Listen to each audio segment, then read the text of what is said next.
Hello students, महाविद्यालय की online classes में आप सभी का स्वागत है। पिछले वीडियो में हमने संयुक्त राज्य अमेरिका की कृषि पेटियों के बारे में अध्ययन किया था, उसमें गेहूं पेटी का अध्ययन किया था। इस वीडियो में हम बाकी अपने सिलेबस में जो पेटियां दी गई हैं, मक्का पेटी और कपास पेटी का अध्ययन करेंगे। जैसा कि हम पहले भी पढ़ चुके हैं कि संयुक्त राज्य अमेरिका की कृषि की विशेषता ये है कि यहाँ विभिन्न फसलों का उत्पादन एक विस्तृत क्षेत्र में किया जाता है। तो यहाँ पे विस्तृत कृषि की जाती है और कृषि भी एक मेखला के रूप में की जाती है। इसे पेटियों की संज्ञा दी गई है। और यहाँ पे देखिए तो अपन देख ही चुके हैं, गेहूँ पेटी, मक्का पेटी, कपास पेटी, तंबाकू पेटी, मांस एवं दुग्ध पेटी, आर्द्र उष्ण कृषि पेटी, अंध महासागरीय तटवर्ती फल मिश्रित कृषि पेटी पाई जाती है। तो ये मैप में अपन देख ही चुके हैं कि यहाँ पर गेहूँ पेटी है, शीतकालीन गेहूँ मक्का, वसंतकालीन गेहूँ मक्का पेटी इधर है और ये कपास पेटी है। तो अपना आगे पढ़ लेते हैं, वो है अपनी मक्का पेटी। जैसा कि अपन को पता है कि मक्का का स्थान संयुक्त राज्य अमेरिका में वही है जो चाय का श्रीलंका या रबर का मलेशिया में। अमेरिका में फार्म्स का भले ही कोई विशिष्ट प्रकार न हो, परंतु मक्का विशिष्ट एवं परंपरागत रूप से अमेरिकन फसल है। ये संयुक्त राज्य अमेरिका में 3/4 फार्म्स पर बोई जाती है एवं गेहूं, जौ, राई, चावल आदि खदानों में सम्मिलित रूप से लगी भूमि से कहीं अधिक भूमि इस अकेली मक्का फसल में संलग्न है। देश में खाद्यान्नों से होने वाली कुल आय का लगभग आधा भाग अकेली मक्का से ही प्राप्त होता है। मक्का उष्णकटिबंधीय फसल है जिसका मूल स्थान मध्य अमेरिका माना जाता है। तो मतलब मक्का का मूल स्थान ही अमेरिका है। इसे रेड इंडियन लोग यहाँ पे पहले करते थे, अब तो सारे ही लोग मक्का होते हैं जो कृषक हैं वहाँ पे। अमेरिका में मक्का दक्षिण में मैक्सिको की खाड़ी, उत्तर में महान झील प्रदेश, पश्चिम में ग्रेट प्लेन्स, पूर्व में अटलांटिक तट के मध्य भाग में पैदा की जाती है। उत्पादन की सघनता व मात्रा की दृष्टि से इस भाग में मक्का में भारी भिन्नता देखने को मिलती है। इस भिन्नता का कारण है मिट्टी की दशाएं, धरातल का स्वरूप, जलवायु आदि हैं। इस बड़े विस्तार वाले भाग के अंतर्गत एक ऐसा भाग है जहाँ मक्का की अत्यंत सघन कृषि की जाती है। इसी भाग को मक्का पेटी कहते हैं। अमेरिका की मक्का पेटी सबसे विकसित एवं उपजाऊ कृषि पेटी है। इसका विस्तार मध्य पश्चिमी एवं महान झील प्रदेश के दक्षिण में। इसके अंतर्गत आते हैं अपने OYO, Indiana, Iowa, Illinois, Nebraska, उत्तरी मिसूरी, दक्षिणी मिसूरी, मिनीसोटा, मिशिगन, विस्कॉन्सिन आदि राज्य सम्मिलित है। इस पेटी की लंबाई पूर्व पश्चिम में लगभग 1450 किलोमीटर और चौड़ाई 250 किलोमीटर से 500 किलोमीटर के आसपास है। इसका आकार आयताकार है। मक्का की कृषि के अंतर्गत देश का 80% भाग संलग्न है। फार्मों का यहाँ क्षेत्रफल लगभग 80 हेक्टेयर के आसपास है। फार्म स्टेट पर ही मालिक का आवास, श्रमिक आवास, कार्यालय व स्टोर हाउस होते हैं। फार्म पर ही विशेषकर डेयरी, पशुगृह, सुअर बाड़े, कुक्कुट उद्यम हेतु आवास की व्यवस्था देखने को मिलती है। मक्का की कृषि के अंतर्गत अपन देख चुके हैं, देश का 80% भाग सम्मिलित है जो कृषि उत्पाद का 28% तथा 25% आय का स्रोत है। और अपन यहाँ देखिए कि मक्का के लिए कौन कौन सी भौगोलिक दशाएँ यहाँ पर हैं।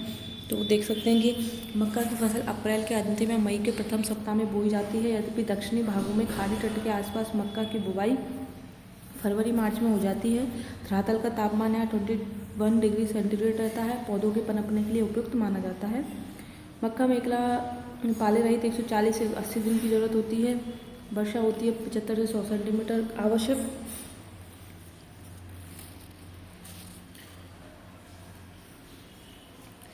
यहाँ पे हालांकि 75 सेंटीमीटर वर्षा होती है, परंतु होती उन्हीं 3 महीनों में है, तो इसलिए वो लाभकारी बहुत होते हैं। यहाँ पर प्रादेशिक आधार पर मक्का पेटी के फसल के सम्मिश्रण को 3 भागों में रखा जा सकता है। उत्तरी भाग में मक्का, जई, घास, दक्षिणी पूर्वी भाग में मक्का, सोयाबीन, दक्षिणी पश्चिमी भाग में मक्का, घास, गेहूँ। मक्का का मुख्य उपयोग यहाँ पर सूअर, गाय, कुक्कुट आदि के चारे के रूप में किया जाता है। सूअर मक्का पेटी का सबसे लाभदायक पशु है। सभी पशुओं की तुलना में सूअर का प्रतिशत 40 से 60 के मध्य है। आय का मुख्य स्रोत भी यहाँ सूअर ही है। और शस्य सम्मिश्रण की तरह पशु सम्मिश्रण में भी क्षेत्रीय भिन्नता यहाँ देखने को मिलती है। क्षेत्रीय भिन्नता के आधार पर फसल व पशुपालन सम्मिश्रण को निम्न भागों में विभाजित कर सकते हैं। मक्का, जई, सोयाबीन, सूअर, गाय, मक्का, जई, घास, सूअर, डेयरी पशु, मक्का, सोयाबीन, सूअर, दुधारू पशु, मक्का, गेहूँ, घास, सूअर, मांस पशु। अपन मैप में देखें तो मक्का पेटी इस एरिया में है और ये मुख्य पेटी है। और बाकी ये गौन पेटी है।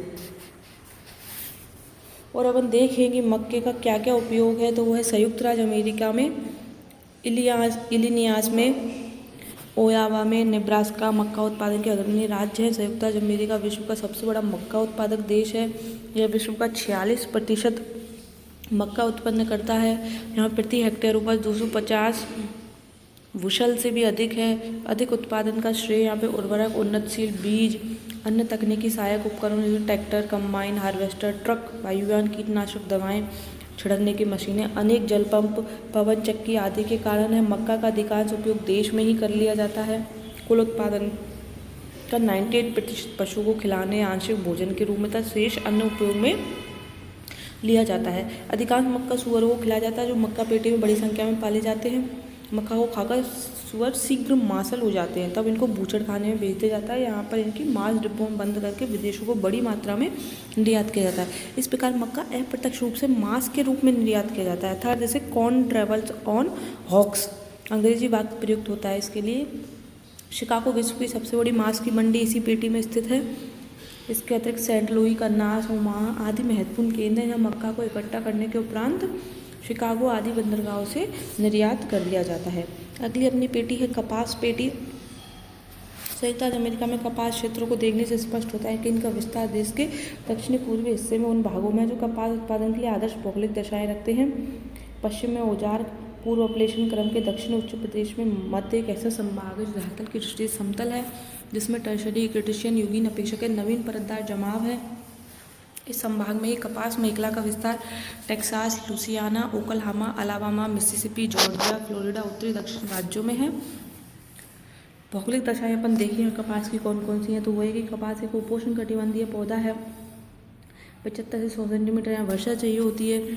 ऊंचा तापक्रम चाहिए, चमकीली धूप, साफ आसमान, पाले रहित वृद्धि अवधि अति आवश्यक है। पाला इसका सबसे बड़ा दुश्मन होता है कपास का, जो यहाँ पे 200 दिन पाले रहित होने आवश्यक है, जो इस कपास मेखला में रहते हैं। मेखला के अधिकांश भागों में 100 सेंटीमीटर की लगभग वर्षा होती है। इसकी पश्चिमी सीमा 50 सेंटीमीटर की समवर्षा रेखा है। यद्यपि अपवाद स्वरूप उत्तरी पश्चिमी टेक्सास में भी कपास पैदा की जाती है, जहां वर्षा 45 सेंटीमीटर से ज़्यादा नहीं है। कपास के लिए काली चिकनी एवं नदी जमाव काम मिट्टी उत्तम मानी जाती है। यही कारण है कि मेखला में कपास उत्पादन के बावजूद उन्हें क्षेत्रों में घनत्व उत्पादन सर्वाधिक है, जहाँ जलवायु के साथ साथ मिट्टी की दशाएं भी अनुकूल है। अपन देख ले कि कपास बोने का समय क्या है। उत्तरी भाग में कपास बोने का समय है 20 अप्रैल, चुनाई का समय 10 सितंबर और कपास की चुनाई की समाप्ति हो जाती है दिसंबर जनवरी में। दक्षिणी भाग में 1 महीने पहले चलता है ये कार्यक्रम। तो यहाँ 20 मार्च में कपास बो देते हैं। चुनाई कार्यक्रम 10 अगस्त को होता है और चुनाई की समाप्ति होती है 1 दिसंबर तक हो जाती है। मैप में यदि अपन देखें तो कपास ये पाले रही 200 दिन वाली रेखा है और ये डेंसिटी वाला पूरा भाग है, कपास का ही भाग है। यहाँ पे कपास उत्पन्न की जाती है। कपास का स्थानिक वितरण यदि अपन देखें तो संयुक्त राज्य अमेरिका में वर्तमान में कपास को 3 परंपरागत प्रदेशों में विभक्त किया गया है। उनमें पहला है पूर्वी प्रदेश। इसमें उत्तरी दक्षिणी कैरोलिना, जॉर्जिया, अलाबामा को सम्मिलित किया गया है। इस पूरे क्षेत्र में भी कपास के उत्पादन में गिरावट आई है। उत्तरी व दक्षिणी कैरोलिना में जहाँ कपास की किंग क्रॉप समझा जाता था, उसका स्थान चौथा हो गया है। पश्चिमी प्रदेश दूसरा है। इसके अंतर्गत Texas, Oklahoma, Arizona, California, new Mexico को सम्मिलित किया जाता है। वर्तमान में यह क्षेत्र सबसे विकसित क्षेत्र है। 1945 तक इस क्षेत्र में देश की 30% कपास उत्पन्न होती थी, जो 1967 में बढ़कर 40% हो गई है। इसका मुख्य कारण क्या है? टेक्सास के पश्चिमी भाग में सिंचाई की सुविधा अच्छी तरह उपलब्ध है। पश्चिमी टेक्सास में कपास की भूमि विस्तार किया जा रहा है। तीसरा अपना प्रदेश है दक्षिणी प्रदेश। इसके अंतर्गत लुसियाना, टेनेसी, अरकानसास, मिसिसिपी राज्यों को सम्मिलित करते हैं। इस क्षेत्र का मेम्फिस नगर कपास की सबसे बड़ी मंडी माना जाता है। दक्षिण प्रदेश में ही है अपना मेम्फिस नगर, जिसे कपास की सबसे बड़ी मंडी कहते हैं। कपास उत्पादक क्षेत्र मुख्यतः दक्षिण राज्यों में ही सीमित है, क्योंकि इन भागों में जलवायु कपास उत्पादन के लिए आवश्यक है। अब अपन देखें कि इसमें कपास के उत्पादन में जो कमी आ रही है उसका रीज़न क्या है, तो वो अपन देख सकते हैं कि एक तो विश्व के अन्य देशों में जैसे रूस, चीन, Bharat, Brazil, Africa, Latin America के मानसूनी उष्णकटिबंधीय भागों में कपास का क्षेत्रफल और उत्पादन निरंतर बढ़ रहा है। दूसरा है कि कपास के उत्पादक क्षेत्रों की भूमि निरंतर खेती की जाने से अनुपजाऊ होती जा रही है। कपास की कृषि घटते महत्व का प्रमुख कारण उर्वरता में ह्रास होना, बॉल बिबिल जो कीड़ा है कपास की फसल में लग जाता है उसमें वृद्धि होना, जिसके कारण कपास की फसल को नुकसान हो रहा है। मशीनीकरण, अन्य फसलों से इसकी प्रतिस्पर्धा है। आज इस क्षेत्र में कपास के अतिरिक्त चावल, सोयाबीन, गन्ना, अखरोट, तंबाकू आदि की कृषि का भी महत्व बढ़ रहा है। फिर अगला है कि बहुत समय तक संयुक्त राज्य अमेरिका में दक्षिणी भाग में केवल कपास की खेती होती रही, परंतु जिस वर्ष फसल नष्ट हो जाती थी वहाँ के लोगों की जीविका का कोई साधन नहीं होता था। इसलिए जब कपास के क्षेत्र में जलवायु के अनुकूल अन्य उपजें जैसे चावल, गन्ने की खेती भी होने लगी। यहाँ कपास की खेती पहले अगला जो रीज़न है वो मजदूरों की कमी। पहले क्या था कि निग्रो लोग कपास की खेती करते थे, परंतु अभी लोग कला कौशल वाले क्षेत्रों में काम करने लग गए हैं, तो कपास के क्षेत्रों में मजदूरों की कमी हो गई है। इसलिए यहाँ पर कपास के उत्पादन में निरंतर कमी आती जा रही है। धन्यवाद।